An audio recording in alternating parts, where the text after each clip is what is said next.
Glória a Jesus. Bendito seja o nome do Senhor.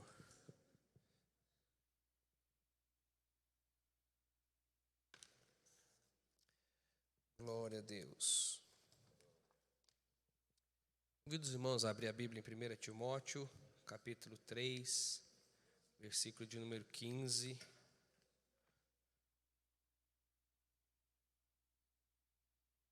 Glória a Jesus. Timóteo, capítulo 3, versículo 15. 1 Timóteo. Glória a Jesus. Louvado seja o nome do Senhor. Isso, 1 Timóteo, capítulo 3, versículo 15. Glória a Deus, conforme falei para os irmãos, a partir de hoje, a partir dessa quarta-feira, dia 1º de julho, o nosso estudo vai ser uma sequência falando sobre a igreja, né? E dessa vez, diferente da primeira parte, nós falamos sobre a igreja mais no seu sentido funcional, mais no seu sentido de funções, né? Entrando muito nos obreiros, né? Chamado, trabalho, serviço. Dessa vez nós vamos falar em entender a igreja como corpo espiritual.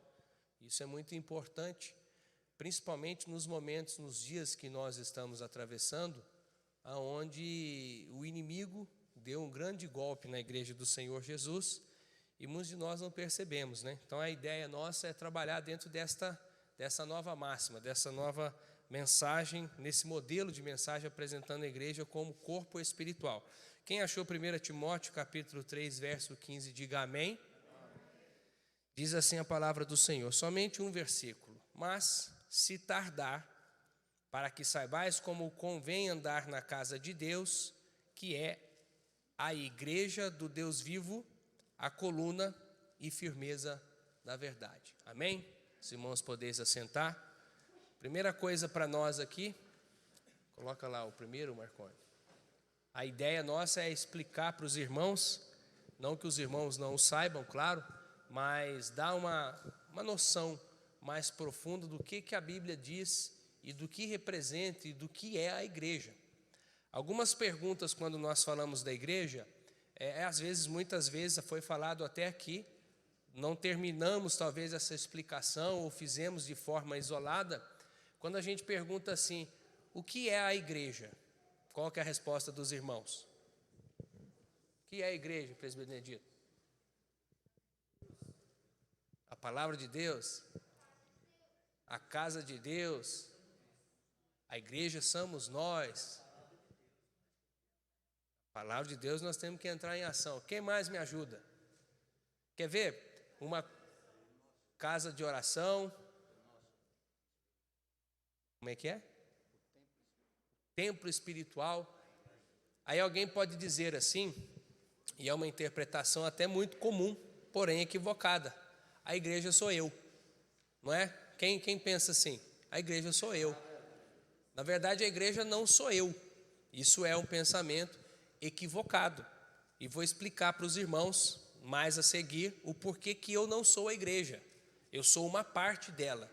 A igreja, na verdade, eu não posso dizer assim, nem eu sou, em primeira pessoa do singular, nem em terceira pessoa, você é. Na verdade, nós temos que fazer em primeira pessoa do plural. Nós somos a igreja. Eu, você e eu formamos a igreja.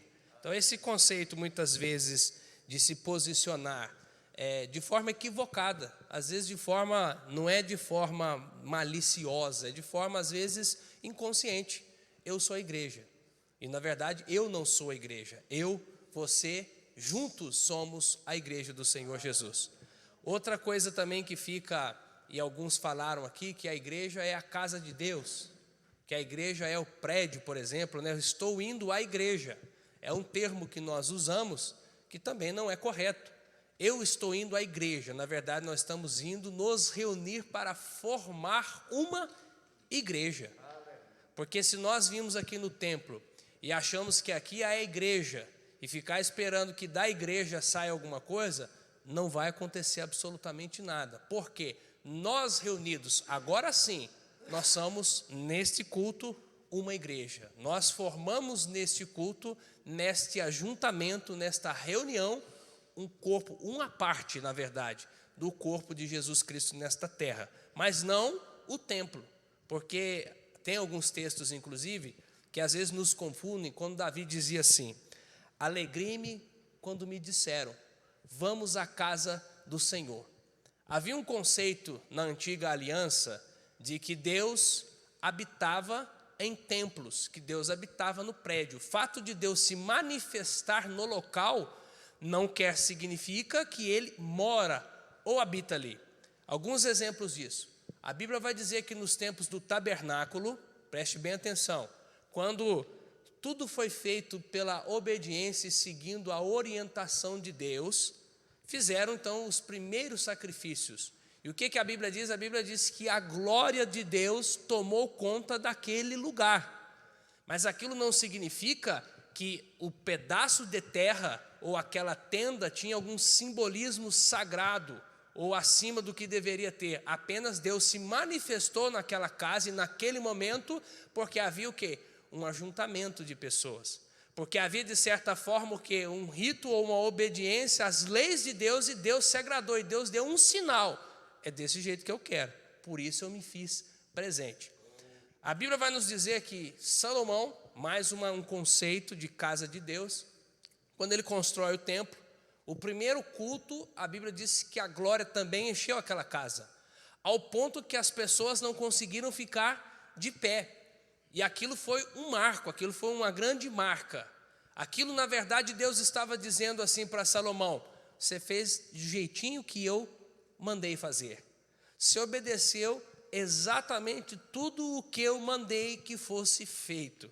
E se tem, irmãos, um segredo para que a glória de Deus esteja dentro de mim, para que a glória de Deus esteja no ajuntamento, para que a glória de Deus esteja nos nossos cultos, é quando nós obedecemos essa premissa de fazer exatamente aquilo que Deus quer que nós façamos. Aí não tem problema, aí não tem situação que afaste a presença, a glória e o poder de Deus na nossa vida. Aquele sinônimo, a manifestação de Deus, aquele sinal da parte de Deus, era o sinal de aprovação, de que não que Deus habitasse naquele templo, que os muros, as paredes eram rebocadas a ouro, que era um lugar de suntuosidade, o maior de todos os templos construído, talvez, né, na questão para Deus em adoração, enfim. Mas no final das contas, quando todo mundo ia embora, a casa permanecia sendo uma casa, o prédio continuava sendo um prédio, e Deus só manifestava-se lá quando havia os sacrifícios, quando havia o ajuntamento das pessoas, quando estavam fazendo exatamente aquilo que Ele se agradava. Então, quando nós temos essa referência que o prédio é a casa de Deus, não, o prédio é o ajuntamento, porque senão a gente ia ficar em dificuldade.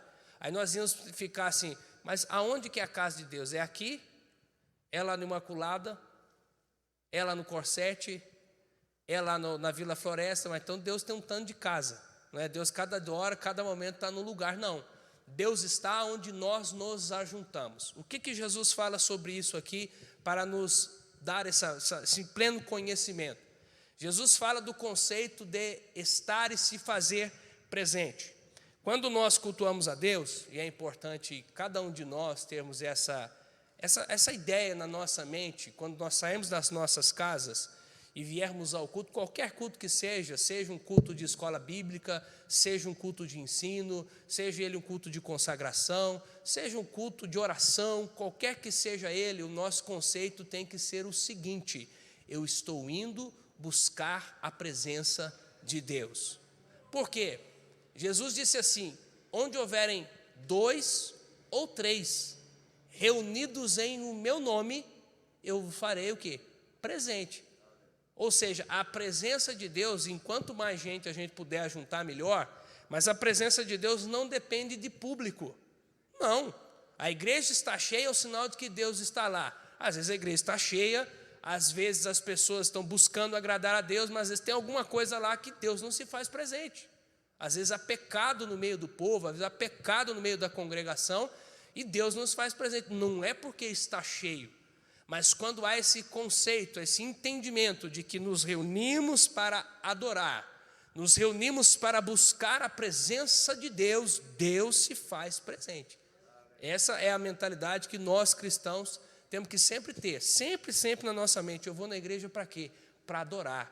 Eu vou adorar como hoje? Hoje eu vou adorar ouvindo. No culto de oração eu vou adorar intercedendo. No culto de louvor eu vou adorar cantando. Mesmo que a minha voz não seja das melhores, mas eu vou acompanhar quem está cantando. Que é tão ruim, né? Está aqui o cantor, a cantora, fala assim, canta comigo, irmão. Ele olha. A igreja não sabe nem o que ele falou, não sabe nem o que se trata aquilo. Então assim, venha sempre adorar. Então essa ideia de prédio também não serve de base. Deus não habita em prédios. A Bíblia vai dizer que Deus não habita em templos feitos por mãos de homens. Vamos lá, Marconi, passa no primeiro lá. Falando sobre a igreja, o que então a Bíblia diz, o que é igreja? O primeiro texto que nós lemos ali, 1 Timóteo 3,15, vai dizer que ela é a coluna e firmeza da verdade. Agora nós temos ali o próximo versículo aqui, está lá em 2 Coríntios, capítulo 5, verso 17 a 19. Como e quando formamos uma igreja? Vamos lá, em que momento somos uma igreja? 2 Coríntios, capítulo 5, 17 ao 19. Texto bastante conhecido. Assim que, se alguém está em Cristo, nova criatura é. E as coisas velhas já passaram, e eis que tudo se fez novo. E tudo isso provém de Deus, que nos reconciliou consigo mesmo por Jesus Cristo e nos deu o ministério da reconciliação. Isto é, Deus estava em Cristo reconciliando consigo o mundo, não lhes imputando os seus pecados, e pôs em nós a palavra da reconciliação. Observe bem, aqui, qual tipo de ajuntamento ou a qual tipo de pessoas devem se reunir para que se forme uma igreja? Igreja, do contrário que muitas pessoas que não conhecem, não entendem, digam, não é uma sociedade. Embora nós tenhamos que abrir no papel, né, uma instituição, enfim, que ela tem que seguir algumas prerrogativas, mas ela não é um clube, ela não é uma sociedade, ela não pode ser formada por qualquer tipo de pessoa. Embora a função da igreja, depois nós vamos falar sobre isso, qual é o propósito e a missão dela, é trazer pessoas para Cristo. Ali a Bíblia é bem clara, em Coríntios, começa com as pessoas que foram renovadas. Assim, se alguém está em Cristo, nova criatura é. Para se formar uma igreja, um lugar onde Deus se apresentará ou se fará presente, o tipo de pessoa que se reúne são pessoas que foram chamadas, que foram salvas. Por quê? Senão qualquer reunião formaria uma igreja. Você já imaginou? Chega lá no seu trabalho, aí tem os grupinhos, né, no trabalho, e aí se reúne o grupinho A e B, aí virou uma igreja, que é um ajuntamento. Não é qualquer ajuntamento de pessoas. Aí o cidadão tem uma notícia ruim na internet lá e resolve linchar alguém. Ajunta 50 pessoas, aquilo não é igreja, aquilo não é qualquer tipo de ajuntamento, não é qualquer tipo de propósito que se forma uma igreja. Ali a Bíblia vai nos delineando quem for. A igreja, então, para nós aqui é o ajuntamento dos santos que foram chamados por Cristo. Existem algumas traduções que dizem que nós somos chamados para fora. Fora do quê? Fora de onde? Se nós habitamos no mesmo mundo, na mesma cidade, no mesmo estado, no mesmo país. Chamados para fora de um sistema que não obedecia e que não cumpria os requisitos da palavra de Deus. Não havia em nós obediência. Aí o Senhor nos chama para fora e agora fazemos parte da igreja, que hoje é o ajuntamento daqueles que foram chamados para fora desse sistema, compostos por mim e por você, que estamos mais ou menos, né? Ou seja, estamos numa caminhada onde o Senhor está aperfeiçoando a sua palavra em nós, se a gente quiser e se a gente deixar que Ele assim o faça, né? Mais um tópico ali, o que é a igreja? O que a Bíblia diz sobre isso? A Bíblia diz que a igreja é a noiva que Cristo virá buscar. Está lá em 2 Coríntios, capítulo 11, versículo de número 2. Olha o que Paulo escreve. Porque estou zeloso de vós com o zelo de Deus, porque vos tenho preparado para vos apresentar como uma virgem pura a um marido, a saber, a Cristo. E detalhe, se a igreja é a noiva de Cristo, que fique claro para nós que não é uma noiva qualquer. Não é uma noiva que se porta de qualquer jeito, ou se apresenta ou se prepara de qualquer maneira. É uma noiva que a Bíblia faz questão de dizer que ela é virgem e pura, imaculada e incontaminada. É esta a igreja, é este o povo que Jesus virá buscar. É esta a igreja que Jesus vem, está de olho, está aguardando, para vir chamá-la. Então não é qualquer membresia, não é qualquer reunião, não é qualquer ajuntamento, não é qualquer organização que se diz espiritual a qual Jesus vem buscar. E aqui, irmãos, a gente vai começar a meditar um pouco mais profundo nessas coisas aqui, e nós vamos começar a fazer uma reflexão.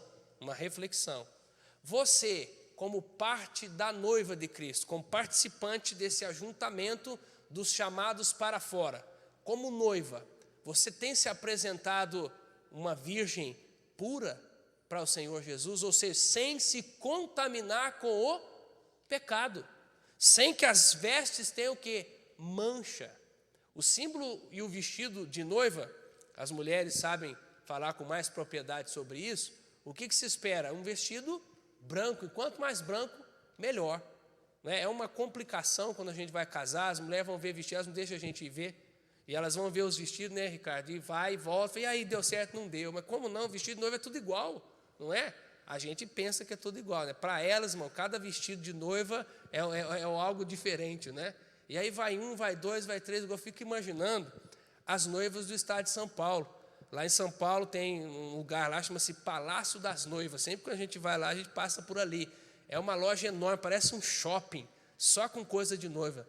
Eu fico imaginando, uma mulher indo lá para escolher 2, 3 dias, para escolher um vestido, irmão. E às vezes traz o vestido para casa, ainda quer trocar depois, Eu fico imaginando, mas o que trava, o que caracteriza a virgem, a pureza?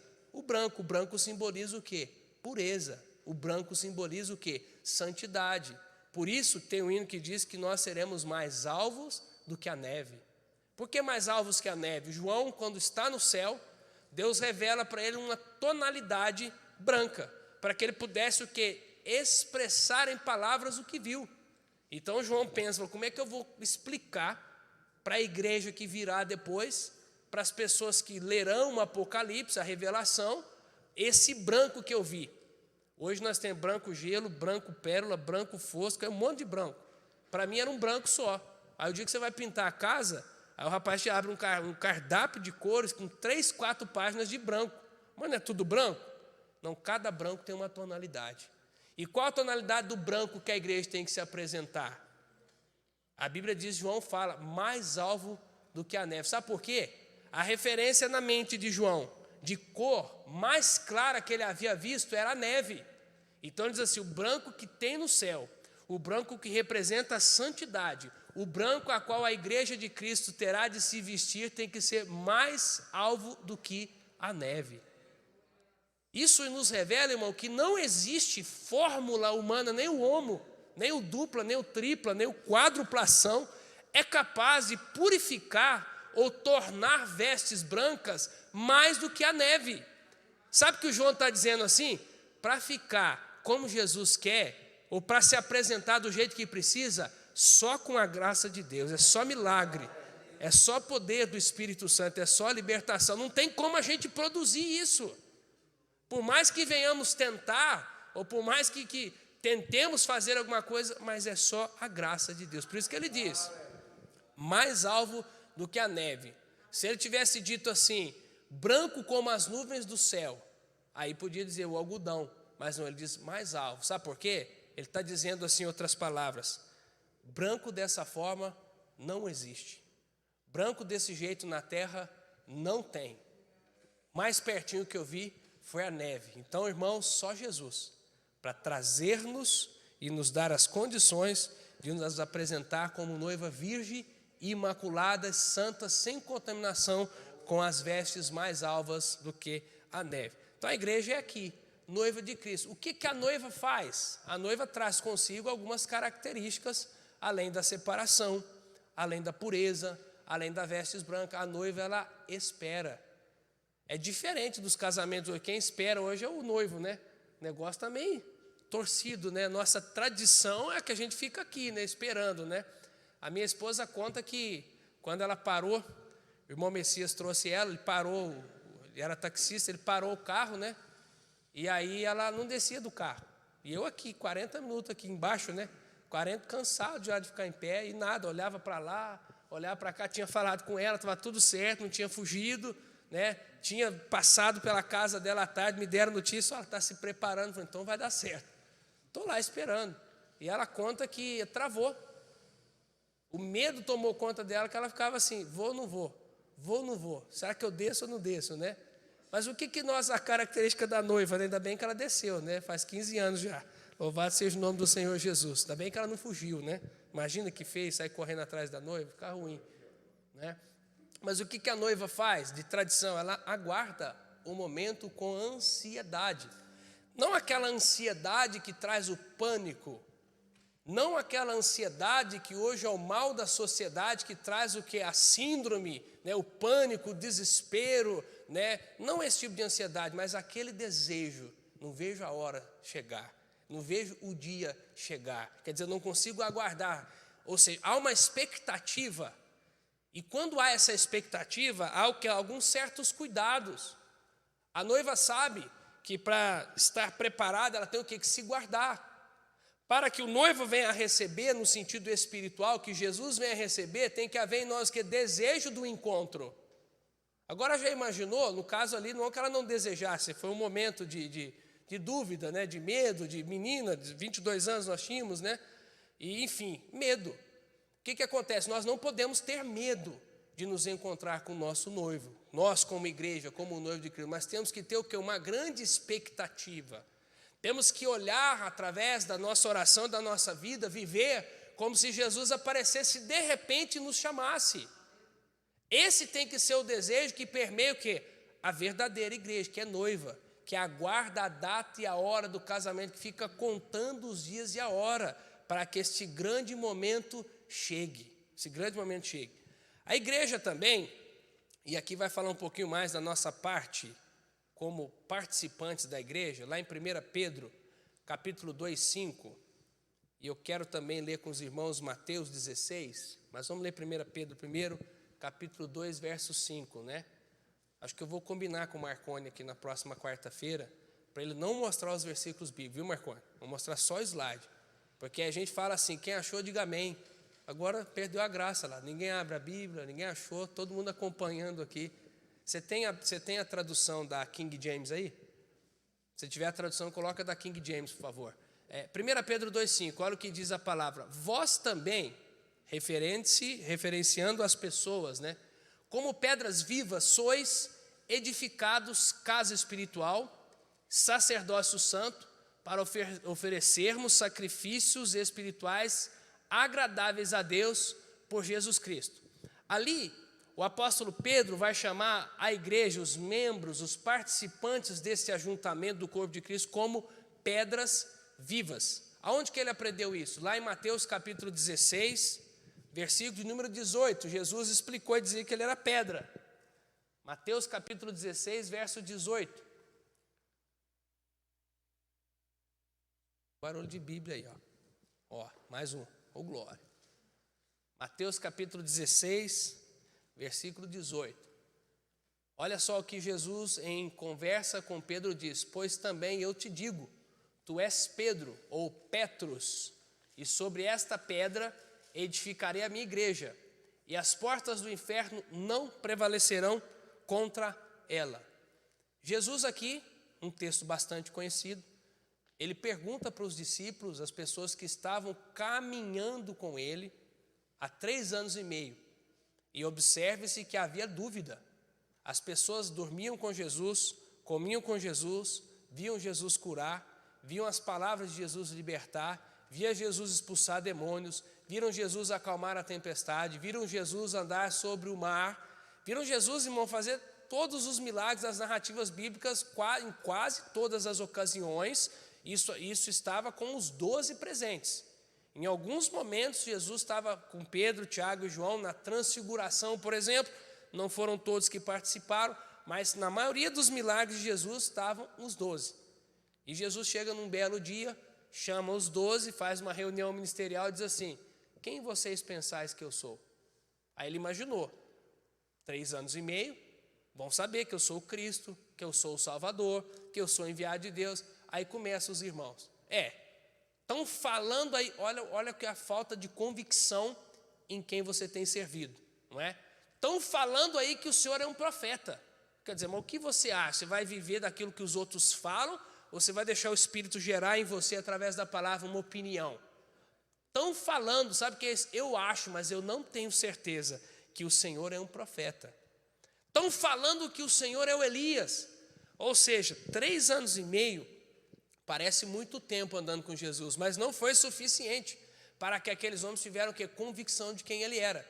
Aí a Bíblia diz no verso 16, acho 17, Pedro diz assim: tu és o Cristo, Filho do Deus vivo. Jesus olha para ele, era o que Jesus esperava.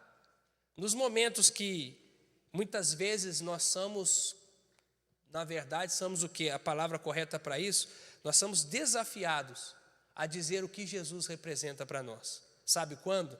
Quando o problema bate à nossa porta, quando a frieza espiritual vem sobre nós. A igreja de Cristo na terra está passando sobre isso. Por quê? Porque a pandemia veio sobre o mundo. E o Espírito Santo está perguntando para a igreja, né? Quem eu sou e o que eu represento para vocês? E aí nós vamos ver cair por terra muita máscara, né? No trocadilho da palavra, porque muita gente se diz amar Jesus. Eu amo Jesus, eu dou a minha vida para Jesus. O próprio Pedro fez isso. Senhor, ainda que todos se escandalizem, eu não me escandalizarei, eu vou até o fim. Aí veio a pandemia. E o que aconteceu? Cadê as pessoas que diziam ir até o fim? Cadê aquelas que batiam no peito e falavam que não largava Jesus por nada? Nós estamos sendo colocados à prova. Pedro foi colocado à prova. E nós estamos sendo o quê?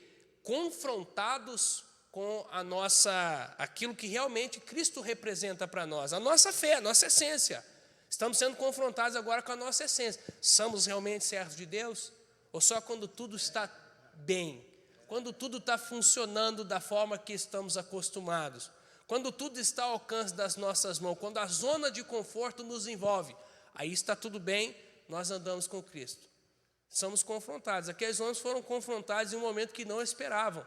E assim será conosco. Cristo pode nos confrontar essa noite, para saber qual é o tamanho do nosso envolvimento, ou como está a nossa fé verdadeiramente em relação à sua palavra, em relação a quem Ele é.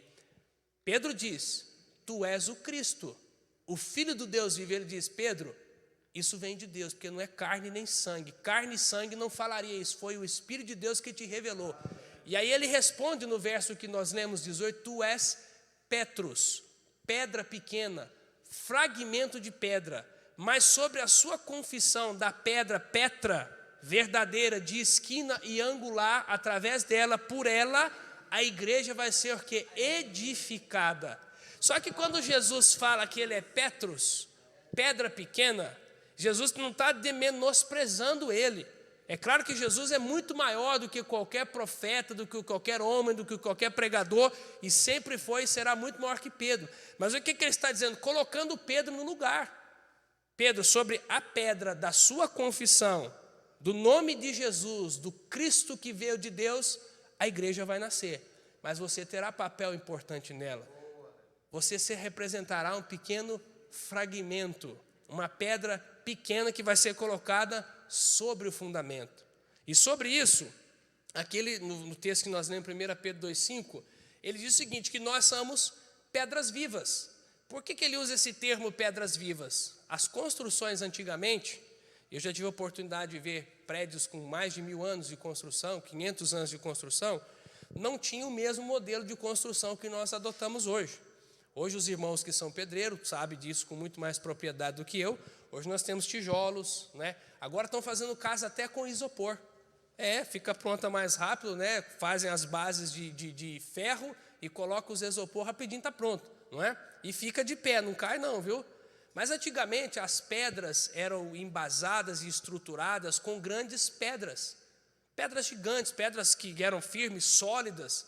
Então, quando ele vai falar essa questão pedras vivas, ele está dizendo o quê? Chamando a igreja como uma grande construção, um grande edifício, porque ela não existe com uma pedra apenas. Por isso que eu não sou a igreja, mas eu e você formamos uma. Nós formamos uma igreja, porque eu sou uma pedrinha, você é outra pedrinha, Jesus salva mais um, vem outra pedrinha e traz outro das trevas para a maravilhosa luz, e as pedrinhas vão se ajuntando até formar-se um edifício.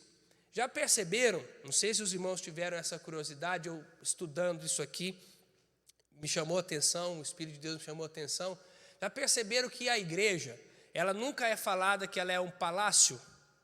Nunca se fala que igreja é palácio, não existe nenhuma tradução, nenhum escrito que fala sobre isso. Também não fala que a igreja, por exemplo, é castelo. Sempre usa-se a referência da igreja como edifício, e aí os construtores vão saber melhor. O edifício, ele cresce para onde? Para onde que o edifício cresce? Ó, para cima. E a igreja de Jesus, ela cresce para onde? Para cima, porque ela vai o quê? Se aproximando de Deus. A Bíblia fala que a aurora do justo, ela vai brilhando, brilhando, até tornar-se dia perfeito. Sabe o que é isso? Nós vamos ajuntando as pedrinhas. E aí, evangelista, por isso que a igreja precisa crescer, porque senão a gente não chega no objetivo. Se as pedrinhas não se ajuntarem, se as pedrinhas não se aglomerarem uma com as outras, umas sobre as outras, e não é sentido pejorativo, não é um ajudando e suportando o outro, nós não conseguimos chegar no alvo, que é Cristo. E se tem uma coisa que nós como igreja precisamos pensar, o que é em crescer como edifício. E que graça, né? Como que é bom esse negócio de edifício. A estrutura de um edifício é quem? É Cristo. Então, se nós estivermos, firmados nele, irmão, vão vir ventos, vão vir tempestades, vão vir lutas, vão vir provações, a crise vai bater a porta, a pandemia vai chegar e vai embora, e a igreja continuará sendo um edifício. Glória a Deus por isso. Então, nós somos fragmentos de pedra. Eu e você somos pedras que fazem parte dessa grande construção, que um dia, para a honra e a glória do Senhor Jesus, como já é, mas vamos ser maiores para a honra e glória do Senhor Jesus, um edifício que vai alcançar e chegar até o coração de Deus. A Bíblia também fala que a igreja, e aqui é um texto, são vários textos sobre isso aqui, que retratam sobre a questão do corpo. Falei de fragmento, que um prédio, os prédios antigos feitos com base de pedras gigantes, um edifício precisa de muitos andares, muitas pedras para ser um edifício, senão ele se torna um sobrado. E Jesus não chamou a igreja de sobrado, chamou ela de edifício. Edifício. Mas a igreja também é corpo de Cristo. Lá em Colossenses capítulo 1, versículo 18, e aqui talvez, quando Paulo, e ele retrata muito sobre isso, ele se apropriou do termo corpo de Cristo, de uma forma revelada pelo Espírito Santo de Deus, ele coloca as coisas no seu devido lugar. Quem somos nós? Colossenses capítulo 1, versículo 18.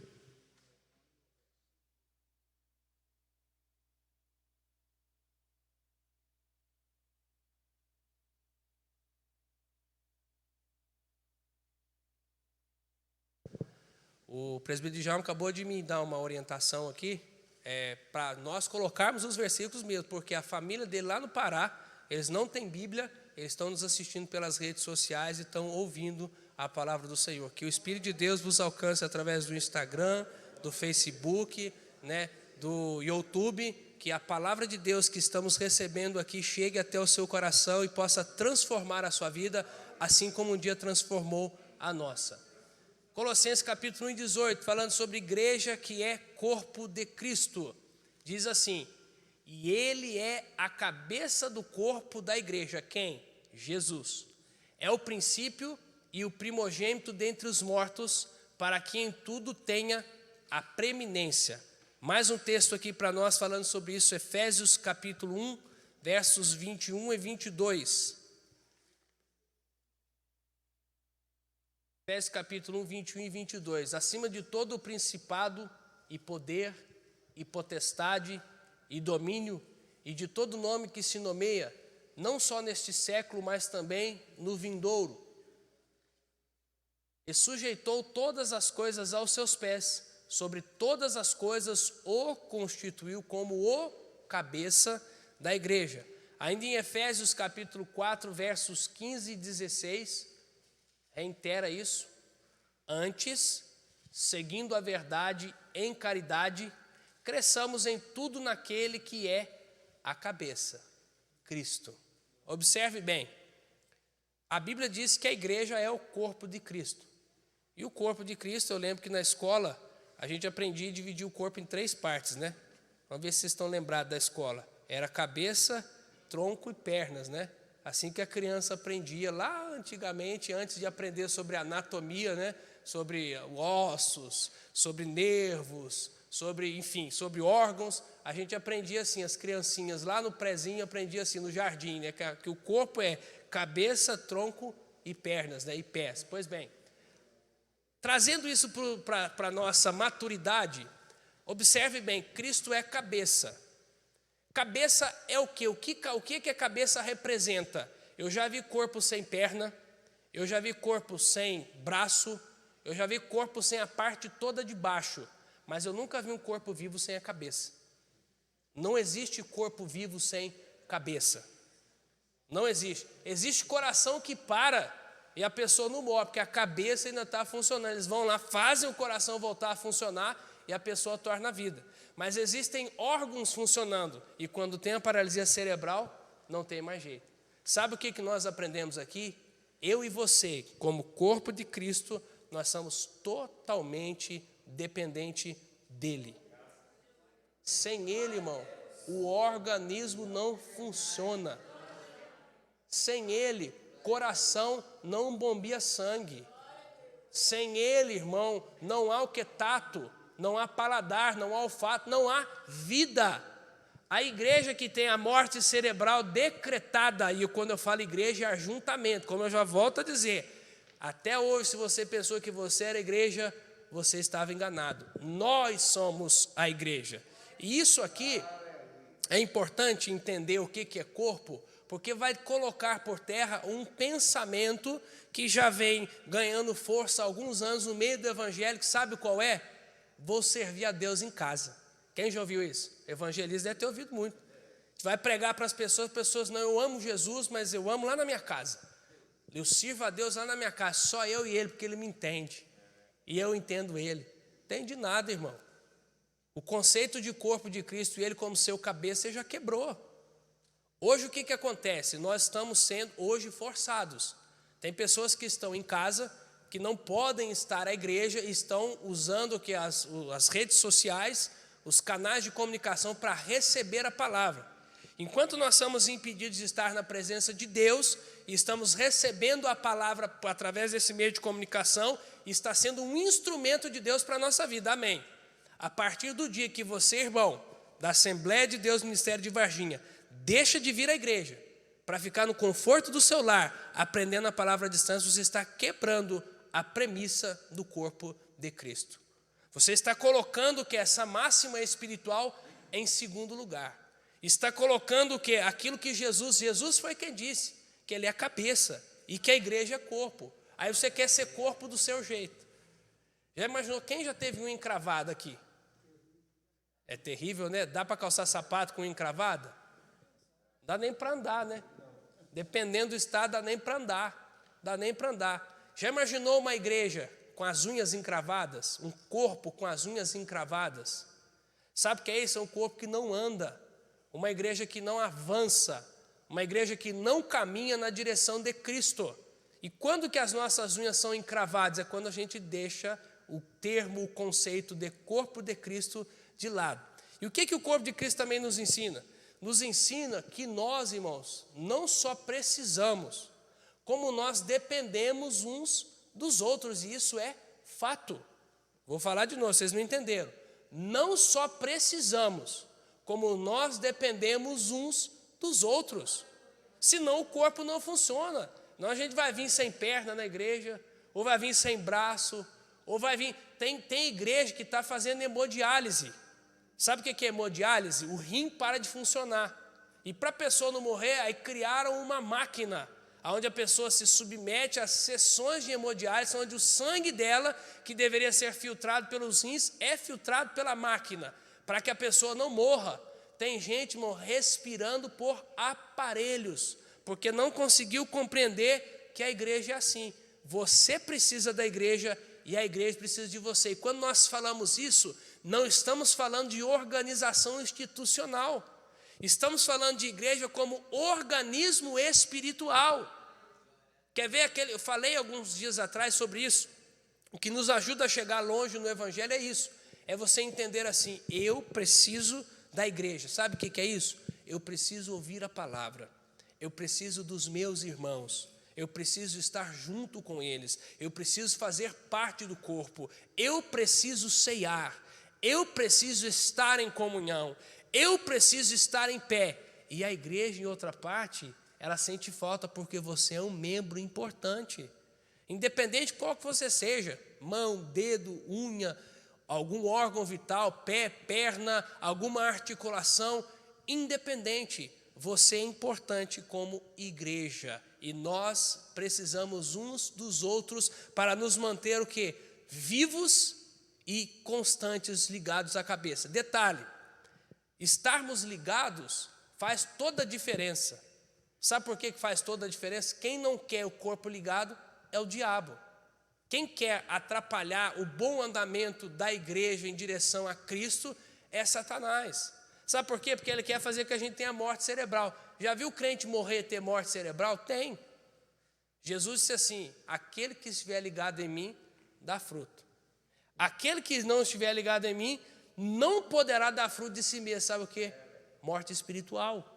Se não estiver ligado em Cristo, não tem como fazer nada que funcione na obra de Deus. Ou seja, o Espírito de Deus vai se afastar de você. A graça do Espírito Santo, a presença de Jesus vai se afastar de você. Mas eu conheço a palavra, mas não consegue pregar com unção. Mas eu sei cantar, mas quando canto o fogo não cai. Mas eu sei fazer, eu sei aconselhar, mas quando aconselho não muda a vida de ninguém. Sabe por quê? Porque a glória e a presença de Deus, saiu da sua vida. Por isso que o corpo de Cristo precisa estar o quê? Ligado com a cabeça. A Bíblia também vai dizer aqui, e aqui eu vou usar um texto do Antigo Testamento, Deuteronômio capítulo 32, vamos ler o 10, depois eu vou ler o 9, vou fazer o contrário, porque existe uma forma com que Deus chama aquele ajuntamento de pessoas que ainda não era revelado a eles o que seria uma igreja, mas ali nós já vemos alguns cuidados da parte de Deus em relação ao povo, ao ajuntamento. Vamos lá, Deuteronômio 32, 10. Achou na terra do deserto e no ermo solitário cheio de uivos. Trouxe ao redor, instruiu, guardou como a menina do seu olho. Ele está falando de quem? Verso 9. Porque a porção do Senhor é o seu povo. Olha que coisa linda. Jacó é a parte da sua herança. Sabe quem que Deus chamou a menina dos olhos dele? O ajuntamento. Nós, eu e você, junto, pertinho um do outro, em comunhão, dando glória a quem merece glória. Mais um texto para nós aqui, trazendo a igreja agora, para que isso tudo funcione, para que tudo isso se confirme. A Bíblia nos vai dizer aqui, e Cristo, qual que é o papel de Cristo em relação à igreja? Sendo Cristo, vamos lá, Marcos, próximo slide. Mateus capítulo 16, 18, já lemos, que ele é a pedra fundamental. Eu estava lendo sobre isso, e parece, os irmãos aqui que constroem, o presbítero Benedito está aqui, o Valdomiro está aqui, que é construtor também. O senhor é construtor? Não, né? Está aí o presbítero Marcos, que é construtor também. Agricultor, né? Nunca vi você plantar nada, mas tudo bem. Isso é fake news. Ceará nem chuva estava tendo lá na sua época. Como é que você plantava lá? Cacto, né? Agricultor de cacto. Pois bem, os irmãos que constroem, falamos das construções antigas, e eu fui pesquisar um pouco sobre fundamento, sobre o tipo de fundamento que Paulo se referia. quando o próprio Jesus se refere, existia uma pedra, depois nós vamos ler alguns versículos que falei sobre, chamada de pedra de esquina, ou pedra angular. E aí, se eu estiver errado aqui, os irmãos podem me corrigir, por favor. E eu fui observar, entender onde que via isso, porque eu nunca vi isso. Todas as igrejas, todos os templos, todas as casas se constroem, eu nunca vi a pedra angular. Mas a pedra angular naquele tempo era uma pedra nas construções de esquina, que era a pedra referência. Talvez o termo galgar, né, que se usa hoje, a galga, né, para se fazer alguma coisa, que os pedreiros talvez usem, que seria essa pedra, era o que? A referência. Dela se fazia as demais edificações. Partia dela, da posição que ela estava, da referência que ela dava, para que tudo fosse construído ao seu redor. Pedra de esquina e pedra angular. Jesus ele vai dizer aqui no capítulo 16, 18, que ele era a pedra. Aqui nós vamos ver em Efésios 2, 19 ao 22, ali tem um exemplo, por exemplo, que o irmão montou para mim, o que era a pedra principal. A pedra de esquina, a pedra que era referência para que o edifício ou que a construção, a partir daquele ponto de partida, chegasse aonde deveria. Ou seja, sem a pedra principal, o edifício não era construído. Pé direito da casa, né? o que dá o que? A referência. Muito obrigado, presbítero. Pé direito. Então, ou seja, sem essa referência, não tinha como se construir nada, não conseguia avançar na construção. Trazendo para o sentido espiritual, a igreja, qualquer que seja a denominação, porque nós, essa primeira etapa da doutrina, nós não vamos falar de denominação. Nós estamos falando sobre a igreja, que inclusive não se restringe à Assembleia de Deus, Ministério de Varginha. É ajuntamento de todos os santos espalhados por todos os territórios terrestres. E se tiver algum santo lá no espaço, em alguma nave, fazendo algum trabalho, ou em alguma expedição a outros planetas, ele também faz parte da igreja de Cristo na terra, aquela que vai morar com ele no céu, a noiva do Cordeiro. Pedra de esquina, Efésios capítulo 2, 19 a 22, vai nos fazer essa referência.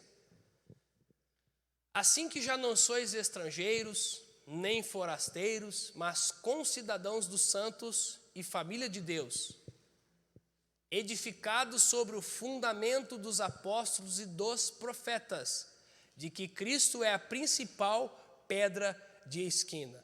Olha o cuidado aqui de Paulo ao escrever aos Efésios, que vai refutar um monte de doutrina herética, que, por exemplo, diz que algumas pessoas, inclusive às vezes no nosso meio, não se sujeitam à autoridade. E não tem explicação bíblica para isso. Não se sujeita porque são rebeldes. A explicação é essa. Porque se eu não gostar do meu patrão, ele vai continuar sendo meu patrão. Eu vou ter que mudar de trabalho. Aí eu chego no outro trabalho, vou ter o quê? Um outro patrão, que pode ser muito pior do que o primeiro, dependendo do meu ponto de vista e do meu posicionamento. E assim é a vida. Deus colocou o quê? Estabeleceu uns para apóstolos, outros para profetas, outros para evangelistas, outros para pastores e doutores. Aí alguém vai usar esse termo aí, vai usar esse não, vai usar outros versículos bíblicos e dizer assim, que eles não obedecem a homens. É terrível. Se você chegar a esse conceito espiritual, sua vida espiritual está prestes a definhar e fracassar. Não obedeço e não ouço a homens. Olha que Paulo diz ali, a igreja de Efésios, ele se refere a uma igreja, uma congregação, um ajuntamento de pessoas que tinham um endereço, a cidade era Éfeso. Eles estavam edificados, ou seja, edificados em sentido de edifício, firmados em uma estrutura que foi fundamentada pelos apóstolos e antes dos apóstolos, os profetas. Ou depois dos apóstolos, poderíamos assim dizer, os profetas que vieram depois, ou que viviam naquele mesmo período, e de que Cristo é a principal pedra.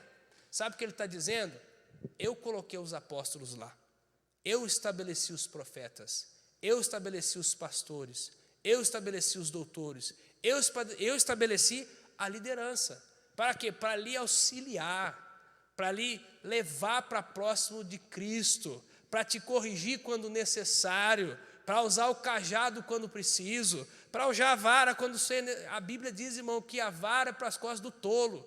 E quem aqui não tomou varada? Levante a mão. Quem aqui nunca tomou uma varada espiritual? Quem aqui nunca foi corrigido por Deus através de uma mensagem, através de um profeta, através de um agir do Espírito Santo de Deus? É porque naquele momento a gente estava tolo, a gente estava fazendo tolice, e o Senhor é misericordioso, e a vara foi lá e serviu de consolo, porque o Davi diz: a tua vara e o teu cajado, ó, me consolam. Não é? Sabe por que a ovelha toma varada e volta, lobo toma varada e ó, mostra o dente e vai embora. Se você tomou varada e permaneceu, dá glória a Deus, porque tu é ovelha de Jesus. E é na varada que é bom, irmão, a gente fica mais pertinho do pastor. Sabe por quê?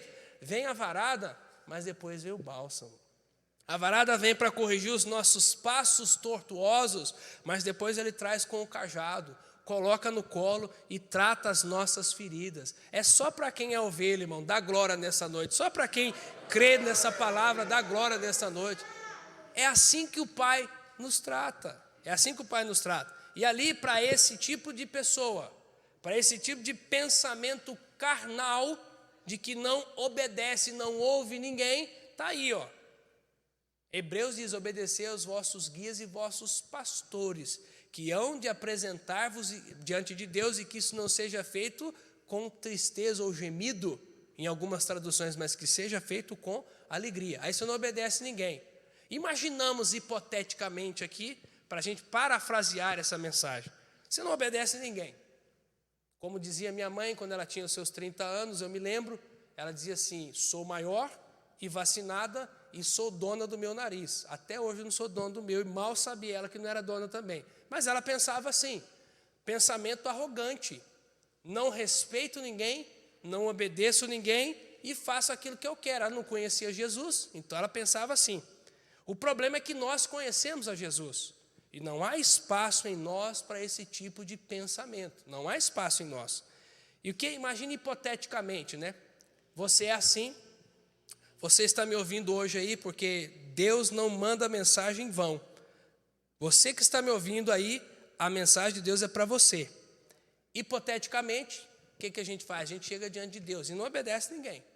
Chega diante de Deus, imagino eu, pela interpretação da palavra, pela conjectura, que vai ter uma fila e vai estar lá o pastor Luiz. Né? Vai lá o pastor Luiz, lá na cabeça da fila lá. Aí vai chegar, aí chega o Valdomiro.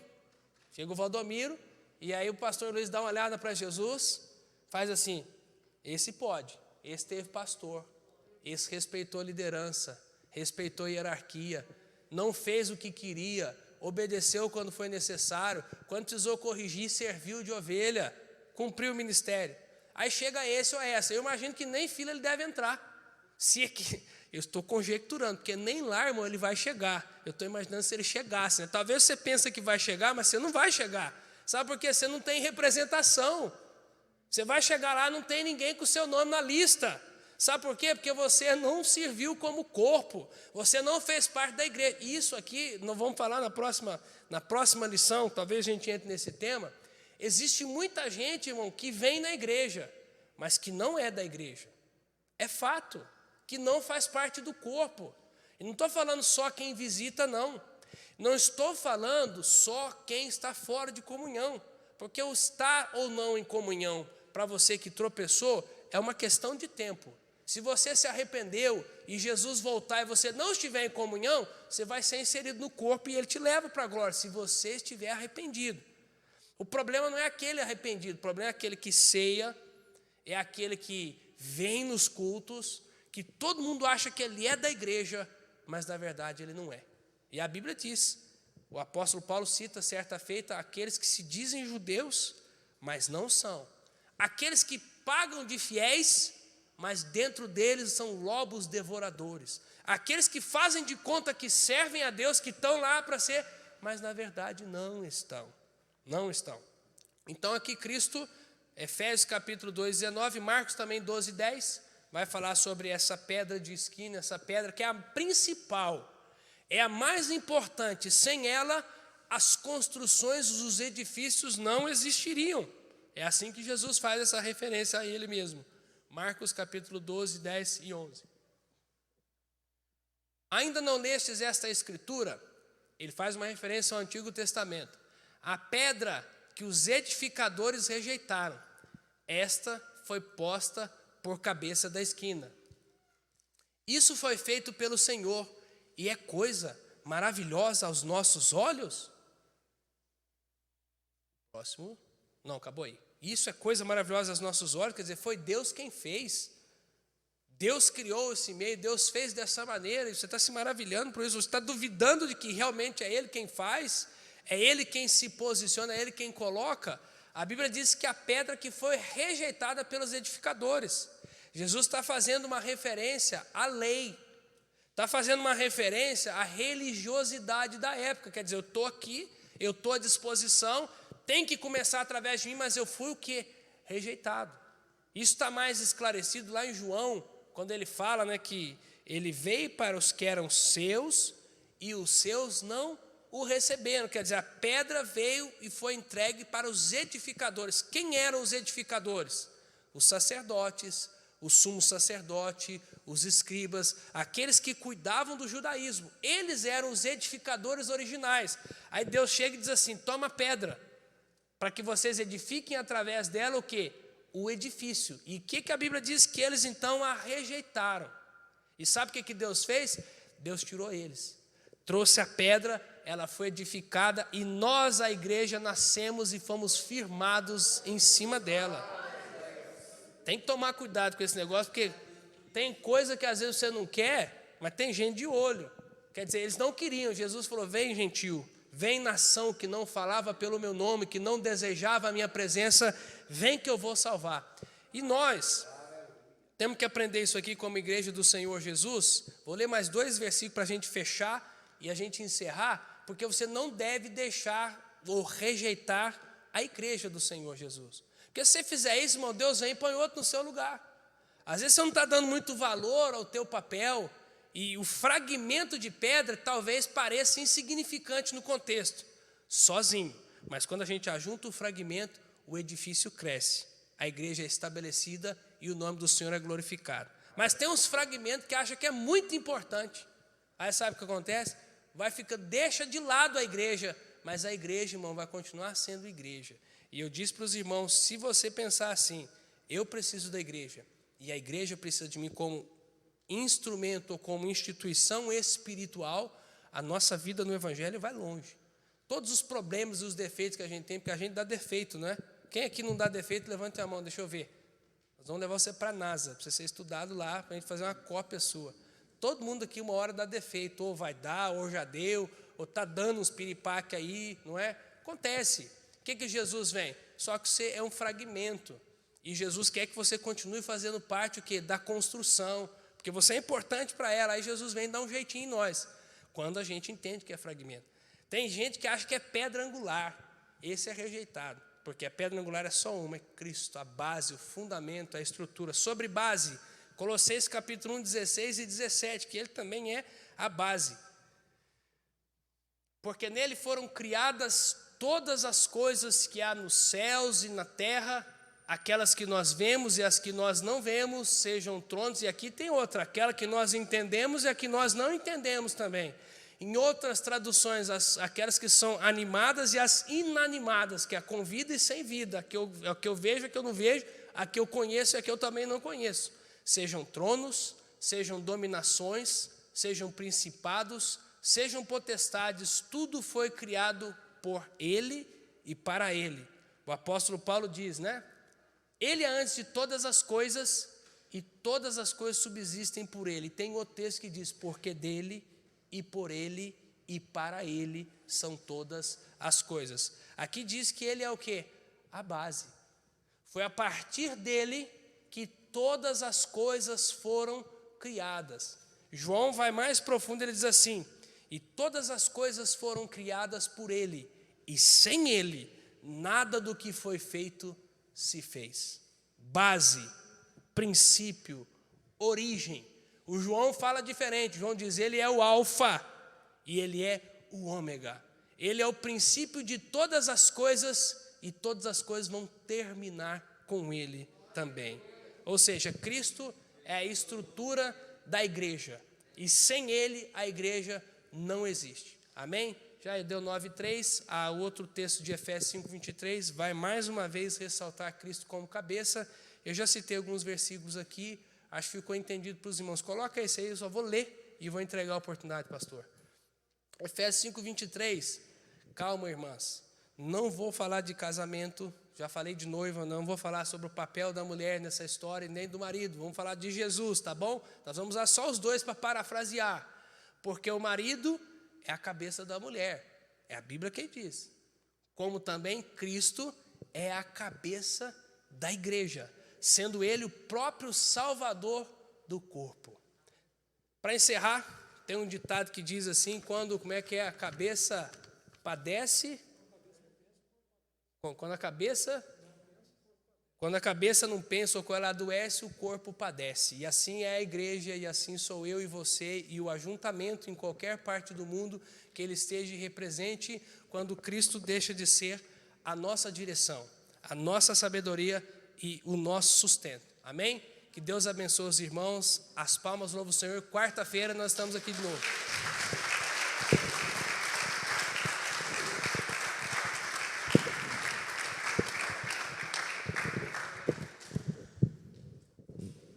Glória a Deus, né? Está aí o ensino para nós nessa noite. Louvado seja Deus. Nós vamos encerrar, mas eu não posso deixar de perguntar se tem alguém que quer aceitar Jesus como seu Salvador ou afastar dos caminhos de Deus. Não tem ninguém? Fique de pé, então, vamos estar encerrando. Em nome de Jesus, sábado tem a consagração, você está convidado, amém? Querido Deus eterno Pai, no nome de seu Filho amado e Salvador Jesus, te apresento a tua igreja agora, leve em paz.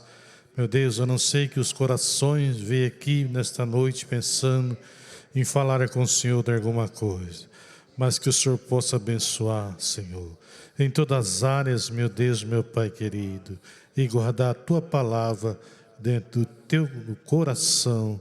Senhor, abençoa, dá vitória em nome de Jesus, amém e amém.